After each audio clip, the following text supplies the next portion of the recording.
Hello everybody, welcome back to Let's Play Hearts of Iron 4 New Orders America. Let us continue on from where we last left off. So, how are you guys feeling?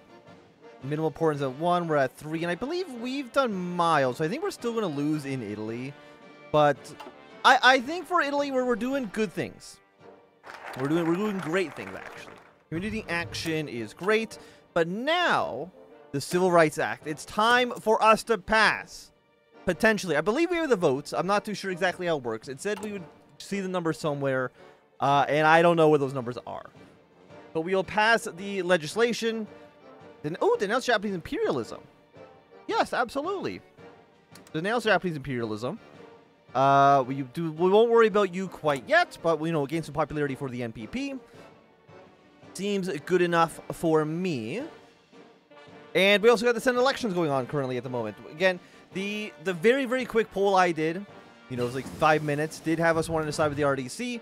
So we are supporting them for the Senate elections. I don't know how successful we will be at doing that. My gut instinct is that the NPP will still actually gain seats from this election, but we'll have to kind of wait and see on that one.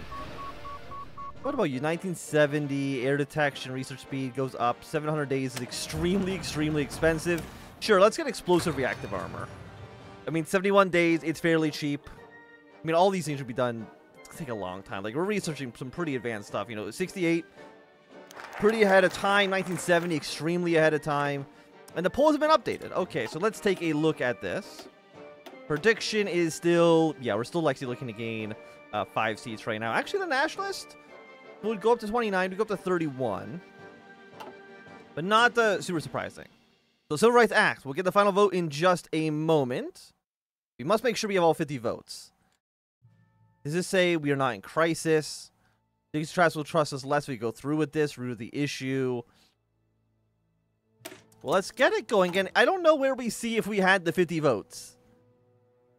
Road towards justice. Social justice isn't easy, and President Kennedy has made and only made... Wait, no. Social justice isn't easy. President Kennedy has made and will only make more enemies in his latest campaign for social justice. Encompassing further investigation and reform into the prison system, school, and legal system, Robert F. Kennedy will need to make sure he keeps his friends close and his enemies closer. Not only that, but the social injustice faced by millions of Americans in areas of work, healthcare, and welfare need to be addressed.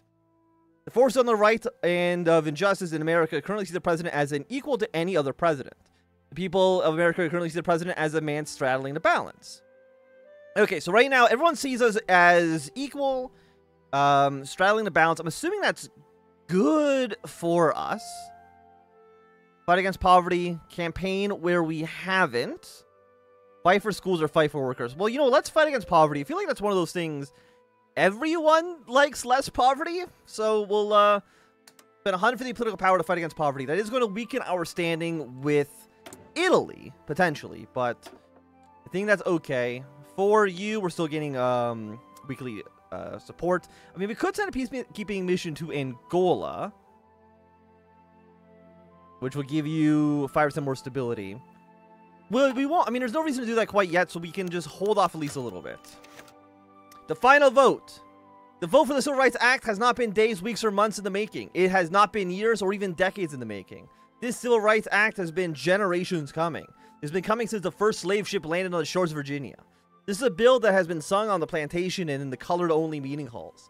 This is a bill that rode the Underground Railroad. This is a bill that fought and died at Gettysburg, waving the banner of the Union and of abolitionism. This is a bill that marched with Martin Luther King and his 250,000, demanding freedom and equality under American law. We stand now on the precipice of a new American history. A new era of American history. This new era will surely be one of true American patriotism, a nation coming together to celebrate our commitment to freedom, equality, and brotherhood. Because are we not all Americans? Are we not all deserving of the same opportunities and rights? If we pass this act, we will only have one thing that will never have been in Germania. We will have a nation united and working tirelessly towards a true free democracy. And we promise you this, democracy will always win in the end. Now, we just hope the Senate agrees. The prize in Birmingham. The sun rose over the house of a young black family in Birmingham. The only son had taken the radio to his room from the night previous, and had accidentally left it on. From it came the voice of Robert Kennedy. My fellow Americans, I come to you today to speak to you a new era of Americanism. Earlier today, the United States Senate voted narrowly to pass the Civil Rights Act. and it is now sitting here, right on my desk, ready for me to sign.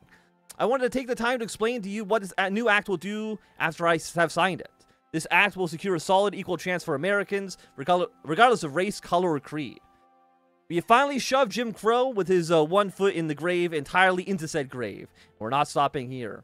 The radio woke the boy from his fitful sleep. He jolted from his dream of white hoods and burning crosses into his Birmingham bedroom. The golden sun was flowing through the blinds of the window, filling his room with a bright yellow hue. A sleepy, dark-skinned hand reached to turn the radio dial. In 1963, I stood in this very same spot to tell you all that I had a dream. A dream of America that I knew would soon come. An America where all Americans, not white Americans or black Americans, I stand here today to tell you that we are ever closer to that dream.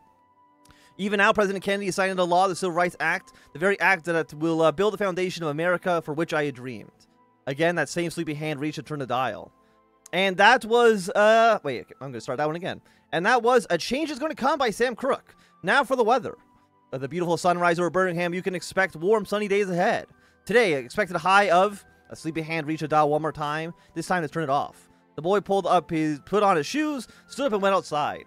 He wanted to look at the sunrise. He did it all for you. So we're going to replace the American despair with the American malaise, which, I mean, it still sounds bad, but it's better.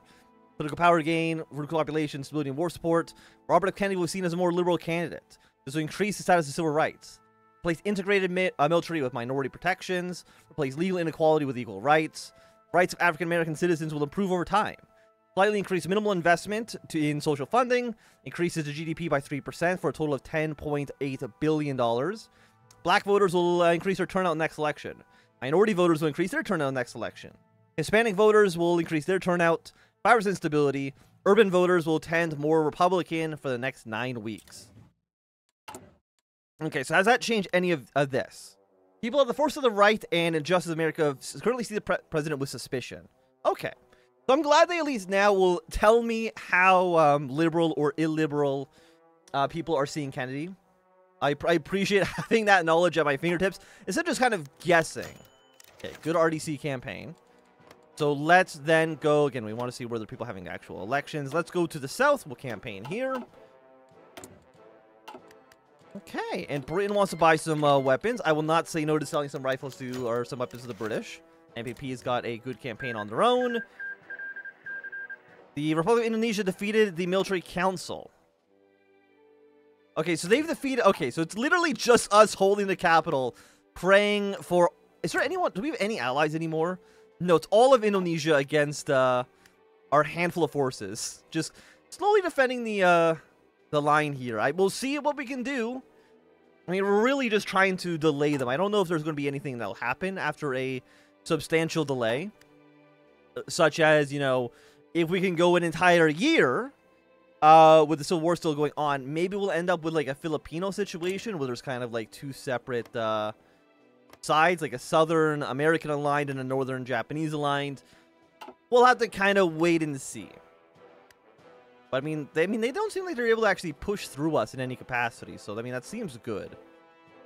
But our GDP has gone up. I don't think that's enough for the threshold here to have been passed, right? Oh, it actually is. GDP is greater than expected. Excellent. Okay, so the NPP is doing a solid job right now. I'm guessing, yeah, sideline Dixiecrats, of course, this is not going to happen anymore. We can now also go with Charity for All. Poverty rate will improve. Income tax will decrease by 5%. Everybody will support the Progressive Caucus a little bit more. Probably want to get that done before the election. Would make sense. Justice everywhere. The OFN is going to become a little bit more unified. What's down here? Bind Warriors. Goodnight, Sweet Prince. I mean, it seems bad. I don't like the wording of this. Time to say goodbye. That might be... Is that if we go all the way to 1972 with RFK? Possibly, yes. We're not going to take this focus first. We're going to go for Charity for All to get that stability, to get the poverty rate to improve, and again, to get more people to be more supportive of the progressives. I think seems worthwhile. So for our production units, what do we want for you? I guess we'll go like 5... we'll go like 10 more in military. I think that seems reasonable enough 46 political power. What do we want to do with you? Because let's see. Italy will decide in 1 week's time. We got a little bit of time left on that. We can fund more jungle infrastructure. I don't think anything here is even worth looking at this point. Coordinate while Australian patrols, authorize aerial bombardments. Like, who cares? Like, what would that actually do for us? I think the answer is nothing. But Angola, I will actually do a peacekeeping operation in Angola. We'll spend our 35 army experience on that. I think that seems fair enough. They're the ones closest to being a little upset with the current order of things, so... Towards the root of the issue. Today, Robert F. Kennedy spoke to the nation about the Civil Rights Act that he has been so instrumental in passing. Upon walking to the podium on the stage of the Capitol building, he was applauded by his supporters in the audience, and, once the applause had stopped, he began his speech. My fellow Americans, we have all unified around the concept of freedom in a way I never could have thought it possible. The passage of the Civil Rights Act is an extraordinary step forward for all of us, but today, our struggles are not over. While the equality we strive for has now been codified, we must maintain our commitment to the downtrodden across America and refuse to withdraw into complacency. Unfortunately, we must still come to terms with the root of the issue. Across the country, the remnants of prejudice continues to fester, many unabated by legislation that we have passed. While the blatant and ugly efforts of states to segregate the races of America have been dashed, the echoes from earlier times are nonetheless persistent. Too many of these institutions are a fact of life, for good or for ill, but our nation is not founded on the principles disposed by Americans' founders. I call on all citizens of the United States to look for ourselves and for our society critically, and to question some of the things we take for granted. The un-American attitudes of racist groups have lost their stranglehold on the politics, but that does not mean that they have been vanquished for good. Confronting these uncomfortable aspects will not be comfortable or enjoyable, but it is something that we must do as a nation if we plan to move forward. Only through examination can we make our country as safe and inviting place for all Americans. Thank you all. Okay, anything we want to do here? I think the answer is no. We're fighting for poverty. We love fighting poverty here. Congress enacts daylight savings. Seasons not only bring snow melts and browning leaves, but also their own preferences over when the sun rises and sets. Whereas winter prefers to grace her rolling white panoramas with an extra hour of warm sunlight, summer instead bids the star wake an hour early, as if to earlier greet the sleeping peoples under its watchful gaze. Romans, Englishmen, Frenchmen, civilizations which had relied on the sun's fermental flight to keep track of time, were left with no choice but to adjust their hours to 4 different maidens' taste. Today, the United States shall join their lengthy, hallowed ranks as President Robert F. Kennedy signs the Uniform Time Act of 1966. Its pages decree that from 200 hours of April's last Sunday to 200 hours of October's last Sunday, all clocks across America's 5 time zones shall be moved forward exactly 1 hour. Proponents have argued that for a multitude of benefits, saving daylight in such a manner will bring, including a notable reduction in home electricity bills. Should they somehow wish, states may opt out of the latest and most unusual amendment to the nation's timekeeping standards, provided that their exemptions apply statewide. Okay, so again, we're still with suspicion. They currently see us as progressive, slightly strengthening the northern support for the MPP, while slowly losing more conservative areas to the Republicans. And finally, union members, leaders of the supporters, see President Kennedy as a man straddling the balance. So again, they see this as a progressive, which, I mean, is fine. Because that's what we are, right? Robert F. Kennedy, he's leading a progressive faction. He is a progressive member of the American government. But we don't want them, I'm assuming we do not want people to see Kennedy as being like a communist, right? That is probably when things will become a little bit too troubled for us. And you know what? Let's build some more prisons. North Dakota, Arizona, Michigan, and Maine. Congratulations. Kennedy's going on a massive industrial, a massive prison industrial complex binge. Okay, so how are people feeling about us? Italy. I know we didn't go high enough for you to be happy, but hey, America has won the issue. Okay, it's now firmly in America's interest. I think we then want to spend another 60 political power on this. That's going to give us 3 points, and then we'll go for medium. I mean, what do we know they cannot do? We know they cannot do high, we know they cannot do maximum, and then we know they cannot do minimum. Trade compacts. I'll spend another 60 on this. Ah, shit. Well, okay. That'll be for next time then. So they are looking for... Well, I mean, we can only do mild, so we'll have to do 2 on this. Little disappointed because I feel like trade compacts would be pretty important for us. But I mean, they're in America's triangle. This is the happy triangle. This is where we want to be. So what has Japan doing? Like, I'm hoping that Japan basically does not have any political power to spend on Italy. No importance, and they have high importance. So we've done miles. So we've done 2. They want 4. We'll have to see. Nothing without confrontation. Iceland was a beautiful nation, whose days invoke serene contemplation and enjoyable strolls.